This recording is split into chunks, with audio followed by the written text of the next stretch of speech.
कहानी है एक गांव की, जहां दिन में तो बहुत हलचल रहती है।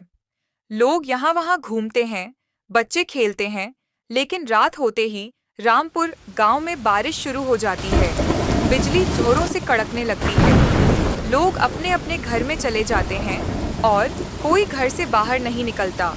पूरा गांव सुनसान हो जाता है।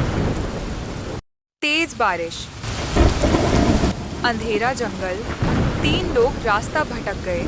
बिजली कड़क रही है, दिल की धड़कन तेज हो रही है। डर के साए में वे बिना रुके बस आगे और आगे बढ़ते जा रहे हैं। सुनो, मुझे बिल्कुल भी ठीक नहीं लग रहा। इस गांव में कुछ तो गड़बड़ है। जब से हम यहाँ आए हैं, मुझे अजीब सी बेचैनी महसूस हो रही है। ऐसा लग रहा है जैसे कोई हमें घूर रहा हो, और कब से मुझे ये एहसास हो रहा है कि हमारे पीछे पीछे कोई चल रहा है। मुझे तो ऐसा बिल्कुल नहीं लग रहा। देखो, यहाँ आसपास कोई नहीं है और इस गांव में भी कुछ अजीब नहीं है। ये सब सिर्फ तुम्हारा वहम है, तुम थोड़े डर गए हो। हमें यहाँ रुकना नहीं चाहिए, चलो आगे बढ़ते हैं। अच्छा ठीक है, मुझे भी आसपास कोई नहीं दिख रहा। लगता है ये मेरा ही वहम था। तभी तीनों जंगल की गहराई में जाते रहे। चारों तरफ अंधेरा और अजीब आवाजें गूंज रही थीं। न जंगल खत्म हो रहा था, न बारिश रुक रही थी, और हर कदम पर लगता था कोई उनका पीछा कर रहा है। सुनो, मैं जो भी कहूँ, तुम बस चुपचाप सीधे चलते रहना और ध्यान से मेरी बात सुनना। मुझे किसी के हंसने की आवाज सुनाई दे रही है, और अब मुझे भी लग रहा है कि हमारे पीछे कोई है। हमें जितनी जल्दी हो सके इस जंगल से निकलना होगा। कुछ समय बाद उसी तेज बारिश और घने जंगल के बीच तीनों को अचानक एक छोटी सी चाय की दुकान दिखाई देती है। वे तीनों धीरे धीरे उस तरफ बढ़ते हैं। आओ आओ, तुम लोग इस गांव में नए लगते हो, तभी तो इतनी रात को इस घने जंगल में और इतनी तेज बारिश में भटक रहे हो। हाँ, हम इस गांव में नए हैं।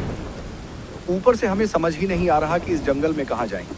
हम कई घंटों से चल रहे हैं, लेकिन यह जंगल खत्म होने का नाम ही नहीं ले रहा। हाँ, मुझे सब पता है। यहाँ बैठे बैठे मैं सब देख सकता हूँ, कौन इस जंगल में कहाँ है। भैया, अभी मजाक का समय नहीं है। आप पहले हमें एक एक कप गरम गरम चाय दे दीजिए, और उसके बाद हमें थोड़ा बता दीजिए कि इस जंगल से कैसे बाहर निकला जाए। ठीक है, देता हूँ। तुम लोग आराम से बैठ जाओ, लेकिन पहले मुझे ये बताओ, क्या तुम लोग भूत प्रेत पर विश्वास करते हो? नहीं, हम नहीं करते। हम भूत जैसी चीजों पर बिल्कुल भी विश्वास नहीं रखते। तुम चाहो तो कहानी सुना सकते हो, वैसे भी हम अब चल चल कर थक गए हैं। इसी बहाने थोड़ा आराम भी मिल जाएगा। तभी चाय वाला तेज बारिश और कड़कती हुई बिजली के बीच पुराने समय की एक भूतिया कहानी सुनाने लगता है। बहुत समय पहले की बात है, जब गांव में सब कुछ अच्छा था। गांव के पास ही कब्रिस्तान के बाहर एक चाय की दुकान पर एक आदमी काम करता था। वह चाय की दुकान के साथ साथ कब्रिस्तान की देखभाल भी करता था। ऐसे ही एक बार वह कब्रिस्तान के मालिक के घर मिलने गया और वहां जाकर कब्रिस्तान के मालिक से बात करने लगा। काका, आप यहाँ कब से काम कर रहे हैं? क्या आपको यहाँ कभी डर नहीं लगता? बेटा, मैं यहाँ कई सालों से काम कर रहा हूँ। शुरू में मुझे भी डर लगता था, पर समय के साथ अब मुझे डर नहीं लगता। काका, फिर ये चाय की दुकान आपसे पहले कौन चलाता था? वो कहाँ गया? इससे पहले जो चाय की दुकान चलाता था, वो एक दिन अचानक से गायब हो गया। लोग कहने लगे कि वो मर गया, और उसके बाद ही तुम्हें यहाँ काम पर रखा गया। काका, मुझे तो बहुत डर लगता है इतनी रात को। मुझे तो कभी कभी ऐसा लगता है कि मेरे पीछे कोई खड़ा है, कोई मुझे बुला रहा है। बेटा, अभी से तुम्हें हिम्मत नहीं हारनी चाहिए। अभी तो तुम्हें यहाँ कुछ ही दिन हुए हैं। थोड़ा इंतजार करो, तुम्हें सब चीजों की आदत हो जाएगी। काका, आप हमेशा मेरे साथ ही रहना जब तक मेरा डर खत्म ना हो जाए। मुझे अभी इस कब्रिस्तान और चाय की दुकान पर अकेले नहीं रहना। हाँ बेटा, तुम चिंता मत करो। मैं तुम्हें इस डर से दूर करने में मदद करूंगा और यहीं रहूंगा। तुम्हें चिंता करने की जरूरत नहीं है। तभी दोनों कुछ देर तक चुपचाप बैठे रहते हैं। तभी राजू कहता है, काका, खाना नहीं आया अभी तक? मुझे तो बहुत जोर से भूख लगी है। हाँ, सही कह रहे हो तुम। अभी तक तो खाने वाले को आ जाना चाहिए था।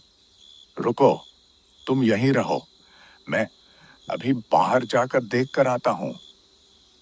काका, रहने दो। इतनी रात को बाहर मत जाओ, मुझे कुछ ठीक नहीं लग रहा। जाने दो, इंतजार करते हैं, वो आता ही होगा। तुम चिंता मत करो बेटा, मुझे तो ये सब चीजों की आदत है। तुम्हें डरने की जरूरत नहीं है। मैं अभी बाहर जाकर देख कर आता हूँ। तब तक तुम यहीं रहना और दरवाजा बंद करके रखना, जब तक मैं वापस ना आ जाऊं। तभी काका बाहर चले जाते हैं और जोरों की बारिश शुरू हो जाती है। आसपास कुत्ते भौंकने लगते हैं।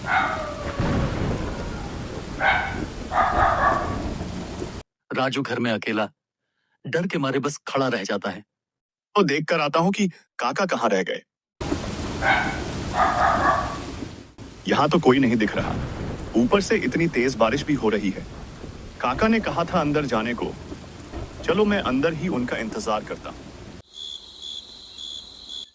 राजू अंदर इंतजार ही कर रहा होता है कि अचानक उसके घर के बाहर कोई उसके दरवाजे पर खटखटाता है। कौन है बाहर? काका अभी घर पर नहीं है। तुम जो भी हो अभी चले जाओ, बाद में आना। मुझे एक लाश को जलाना है। मैंने लाश अपने साथ लाई है, जल्दी चलो वरना लाश बारिश में सड़ जाएगी। नहीं, मैं नहीं आ सकता। ये सब काम काका ही करते हैं। मुझे अच्छे से नहीं आता ये सब करना। तुम बाहर ही इंतजार करो, मैं अभी नहीं आ सकता।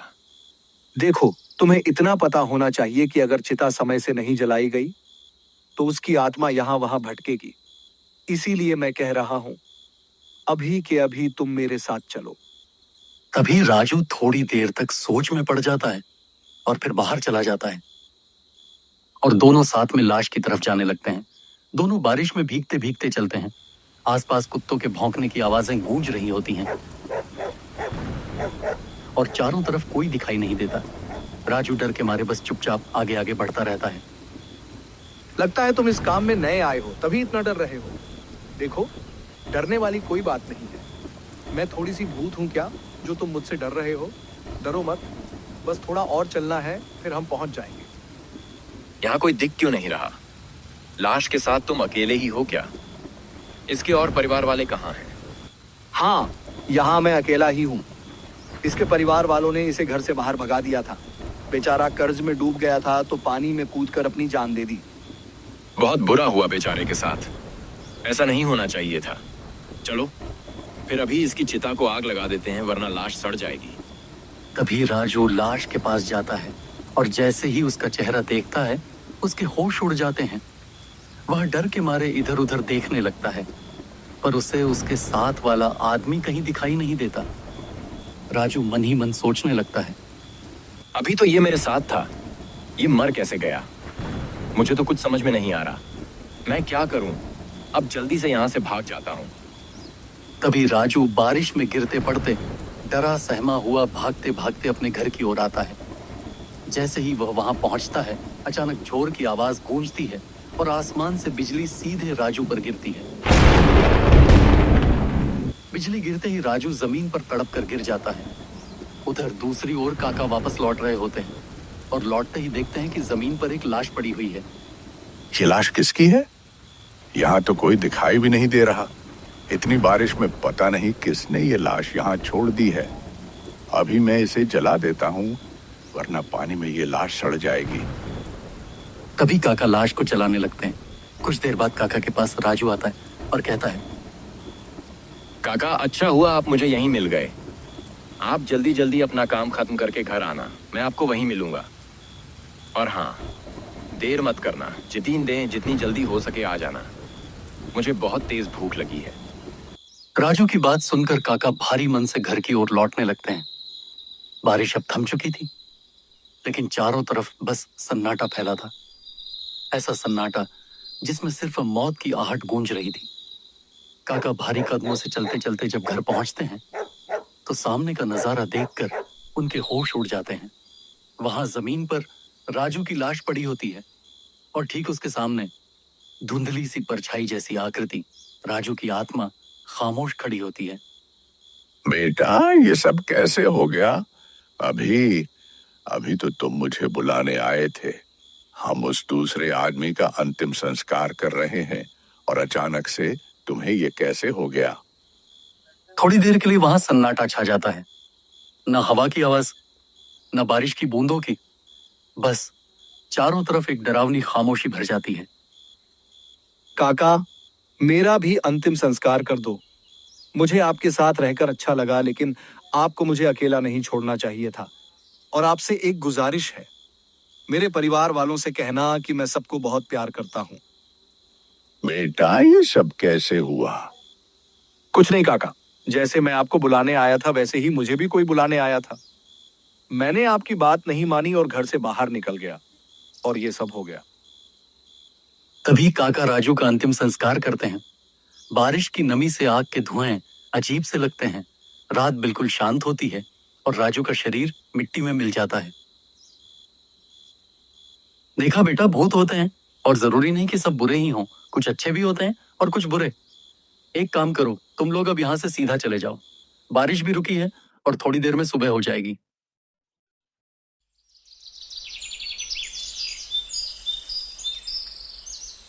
अगले दिन सुबह होते ही पूरा गांव वापस से खिल उठता है और तीनों लोग अपने रिश्तेदार के घर पहुंच जाते हैं। हम आ गए अंकल। बहुत कठिन रास्ता था, पूरा जंगल ही जंगल। पूरी रात हम जंगल में यहाँ वहां भटकते रहे, तब जाकर हमें एक चाय वाला मिला। वहीं हमारी रात गुजरी। चाय वाला? बेटा, वो चाय वाला तो कई सालों पहले ही मर चुका है। वहां कोई चाय वाला नहीं है। भगवान का शुक्र है कि तुम लोग जिंदा हो, वरना आज तक उस जंगल से कोई भी जिंदा वापस नहीं आया है।